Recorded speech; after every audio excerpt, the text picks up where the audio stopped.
Parliament వర్షాకాల సమావేశాలపై TDP focus చేస్తోంది. సాయంత్రం పార్లమెంటరీ పార్టీ సమావేశం జరగనుంది. పార్లమెంట్లో అనుసరించాల్సిన వ్యూహంపై ఎంపీలకు చంద్రబాబు దిశానిర్దేశం చేయనున్నారు. ఇక ఇదే అంశంపై మరింత సమాచారం మా ప్రతినిధి శ్రీనివాస్ ఫోన్ ద్వారా అందిస్తారు. శ్రీనివాస్, రానున్న పార్లమెంట్ సమావేశాల దృష్ట్యా ఆంధ్రప్రదేశ్ లో తెలుగుదేశం పార్టీ పార్లమెంట్ సమావేశాలకి అనుసరించాల్సినటువంటి వ్యూహాలపై ప్రత్యేకంగా దృష్టి కేంద్రీకరించడం జరిగింది.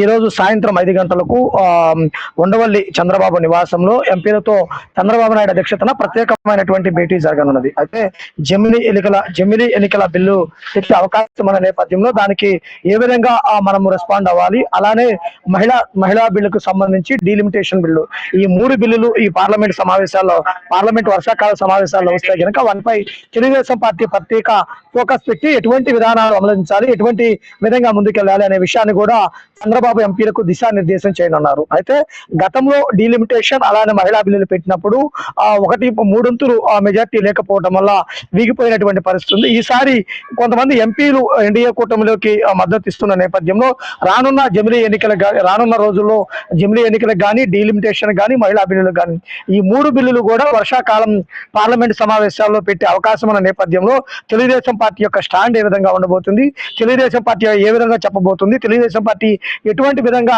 దిశానిర్దేశం చేస్తుంది, ఏ విధంగా ఉంటుందనే విషయాలపైన ఈ రోజు ఎంపీలతో చంద్రబాబు ప్రత్యేకంగా భేటీ అయ్యి వారు పార్లమెంట్ లో అనుసరించాల్సిన విధి విధానాలపై కూడా క్లారిటీ ఇచ్చే అవకాశం ఉంది. అంటే పార్లమెంట్ లో ఏ విధంగా మనం ముందుకెళ్ళాలి, ఏ విధంగా ప్రజలకు చెప్పాలి, ఏ విధంగా మనం మద్దతు ఇవ్వాలి, ఏ విధంగా ఆ బిల్లు పెడితే అనుసరించాలి, ఎటువంటి విధి విధానాలు పాటించాలనే విషయాలన్నిటిపై కూడా ఈ రోజు చంద్రబాబు ఎంపీలకు, తెలుగుదేశం పార్టీ ఎంపీలకు దిశానిర్దేశం చేయనున్నారు. అలానే ముఖ్యంగా చూసుకున్నట్లయితే కనుక రానున్న రోజుల్లో పార్లమెంటు సమావేశాల్లో టీడీపీ ఫోకస్ చేయాలి, ఎటువంటి విషయాల మీద ఫోకస్ చేయాలి, ఎటువంటి విధంగా ఉండాలి అనే విషయాలపైన కూడా క్లారిటీ ఇచ్చే అవకాశం ఉంది.